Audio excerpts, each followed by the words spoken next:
Hello दोस्तों, मैं आपका विनोद यूके वाला। उम्मीद करता हूँ कि आप भी बहुत अच्छे होंगे। मैं भी बिल्कुल ठीक हूँ।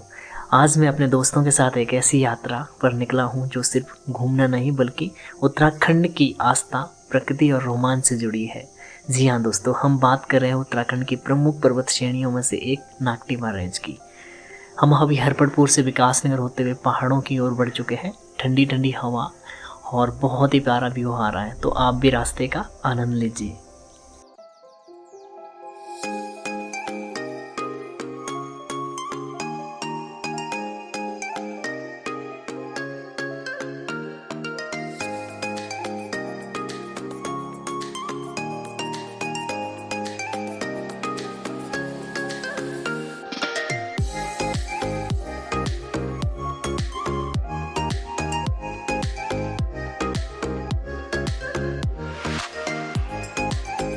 विकासनगर से आगे बढ़ते हुए दोस्तों पहाड़ों की वादियों का मजा लेते हुए जुड्डो डैम कब पार हो गया पता ही नहीं चला। इसके बाद हमें फिर जुड्डो डैम वाटरफॉल मिला, जो कि ऊंचाई से बहता हुआ ठंडा पानी मानो हमारी सारी थकान सफ़र की मिट गई हो। हमने कुछ पल यहाँ बिताए, तस्वीरें ली और इस खूबसूरत नज़ारों को दिल में उतारा। इस समय यहाँ थोड़ा पानी कम है, लेकिन फिर भी इसकी खूबसूरती कम नहीं होती।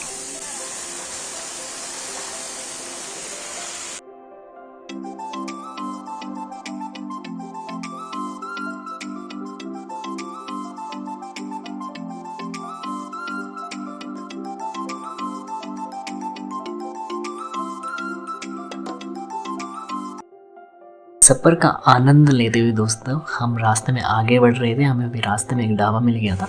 हम वहाँ पे चाय पीने बैठ गए, थोड़ी देर ब्रेक लिया, देन उसके बाद वहाँ से निकल गए।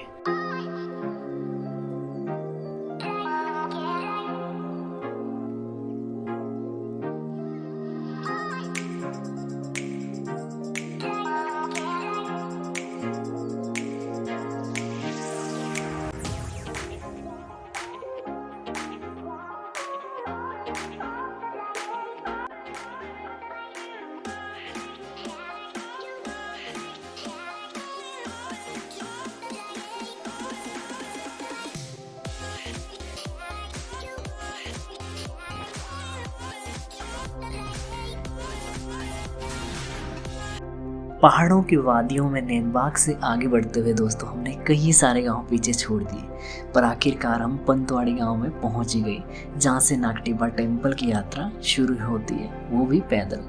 हम सभी दोस्त यहाँ पर सब आपस में मिल गए थे, पर होने को कौन रोक सकता है। अचानक से मौसम इतना ख़राब हो गया। वैसे तो सुबह से ही मौसम थोड़ा सा ख़राब था, काले बादल छाए थे, लेकिन बारिश तो नहीं हो रही थी। लेकिन अचानक से बारिश हो गई और जो हवागर बने रहते हैं रास्ते में, हम वहाँ पर रुक गए।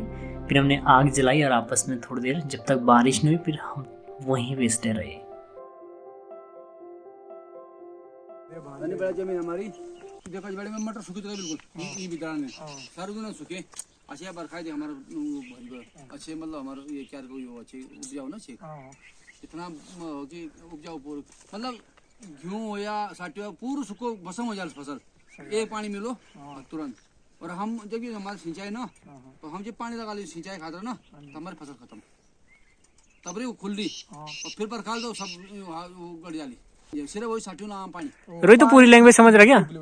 तो समझ रहा है इनकी लैंग्वेज? हाँ बिल्कुल। अरे 8 साल पहले नोइन भाई तब शिशु मंदिर पुन्ना बिलियन पुन्ना मेरे को तो हल्की हल्की समझ आ रही है यार। भाषा तुम्हारे हमारे भाषा में तो चलती है नहीं है ना बिल्कुल भाषा तो मिलती जुलती है।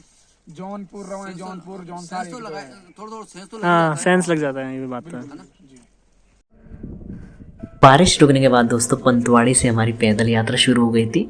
जैसे जैसे हम पहाड़ों की ओर आगे बढ़ रहे थे ना, वैसे वैसे ठंडी हवा चलने लगी थी, जो सीधे दिल को सुकून पहुंचा रही थी। और हर कदम के साथ नए नए खूबसूरत वादियाँ हमें देखने को मिल रही थी, जो कि दूर दूर तक फैली थी। और जैसे जैसे हम और ऊंचाई पे बढ़ रहे थे, हमें रास्ते में छोटे छोटे कैंपिंग एरिया भी दिखाई देने लगे, और कहीं पे छोटे टेंट लगे थे और छोटे छोटे स्टे भी बने हुए थे, जहाँ पे लोग रुककर सफ़र का आनंद ले रहे थे। और कोई नागटिमा जो मंदिर वहाँ से आ रहे थे, कोई ऊपर के लिए जा रहे थे।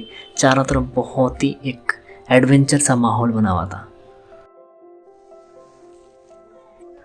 जैसे जैसे दोस्तों हम टेम्पल की ओर आगे बढ़ रही थी, हमें बीच में भी स्नोफॉल देखने को मिल रही थी। फिर चढ़ते बढ़ते जैसे भी थक भी बहुत गई थी, लेकिन आखिरकार हम पहुंच गए थे जो हमारी डेस्टिनी थी। और ये देखिए आप वहाँ का व्यू।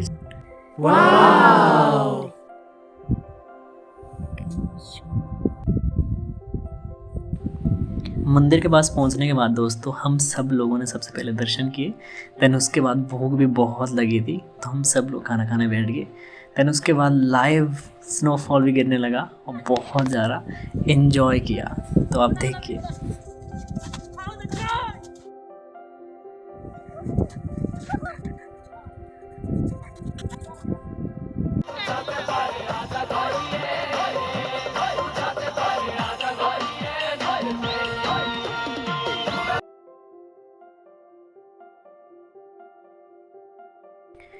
तो दोस्तों इन्जॉय का सिलसिला हमारा कंटिन्यू चल ही रहा था, लेकिन अचानक से ना मेरे को एक बात आपसे शेयर करनी थी कि मैंने हरपटपुर से अपने फ़ोन से वीडियो बनाई है। जब मैं फाइनल अपने लोकेशन जो डेस्टिनेशन है वहाँ पे पहुँच गया था, मेरा फ़ोन अचानक से बंद हो जाता है। मुझे नहीं पता, बैटरी भी इसमें फुल थी लेकिन बंद हो गया। अब इस मोमेंट में आप क्या सोचोगे यार, भयंकर। मैंने हाँ थोड़ी देर मेरे को ना गुस्सा सा आया, लेकिन फिर मैंने एक्सेप्ट किया। मैंने कहा चल छोड़। तो मुझे एक बात याद आई कि हम कहीं भी जाते हैं लोकेशन पे, माउंटेन्स पे जाते हैं, बहुत जगह जाते हैं जहाँ हमें लगता है यार वाह कितना अच्छा है, लेकिन वहाँ पे हम फ़ोटो खींचते हैं, एक्साइटेड हो जाते हैं सब कुछ, लेकिन उस पल को जीते नहीं हैं। फ़ोन में कैप्चर कर लेते हैं फ़ोटो वगैरह, लेकिन उस पल को आँखों में भी तो कैद करना ज़रूरी है। तो मैंने सोचा चल ना इस मोमेंट को ना आँखों में कैद करते हैं। कुछ मेरे लिए अजनबी दोस्त थे और पहाड़ी थे, इतना पता था, लेकिन मैंने उनके साथ ज्वाइन किया, हमने डांस किया, बहुत अच्छे मोमेंट बनाए और ऊपर से लाइव स्नोफॉल भी देखने को मिल रहा था। आते हुए रास्ते में ना हमें 2 बार मासू महाराज जी की पालकी देखने को मिली। तो मैंने कहा था मासू महाराज जी मुझे ना लाइव स्नोफॉल देखना है। और सच में यार माहौल ही ऐसा बन गया कि हाँ रास्ते में काले बादल भी छाए लेकिन बारिश नहीं हुई, और उसके बाद धूप भी आई, स्नोफॉल भी गिरा लाइव, सब कुछ एक मैजिक क्रिएट हो रहा था यार। सच में वंडरफुल एक्सपीरियंस रहा मेरा। अगर आप भी आना चाहते हो तो इस लोकेशन पे आ सकते हो। भारत में लघु हिमालय की 3 प्रमुख पर्वत श्रेणियों में से गिना जाता है दोस्तों नागटिब्बा रेंज को। साथ ही लघु हिमालय क्षेत्र की सबसे ऊंची चोटी भी माना जाता है। इसकी ऊंचाई लगभग 9,915 फीट स्थित है। इससे जौनपुर रेंज के नाम से भी जाना जाता है। साथ ही नागटिब्बा का अर्थ है नाग देवता का स्थान। मान्यता यह है कि यह पर्वत नाग देवता यानी सर्पों के देवता नाग देवता का निवास स्थान था। यहाँ नाग देवता का एक प्राचीन मंदिर स्थित है जिसके प्रति स्थानीय लोगों की गहरी आस्था है। लोगों का मानना ही है कि नाग देवता इनके पशु और गांव की रक्षा करता है। तो दोस्तों इनकी आस्था और ये लोकल देवता भी मानते हैं इनको। तो इस वीडियो में इतना ही दोस्तों, मिलते हैं आपको अगले ब्लॉग में। स्वस्थ रहिए, मस्त रहिए। Thank you so much watching this blog.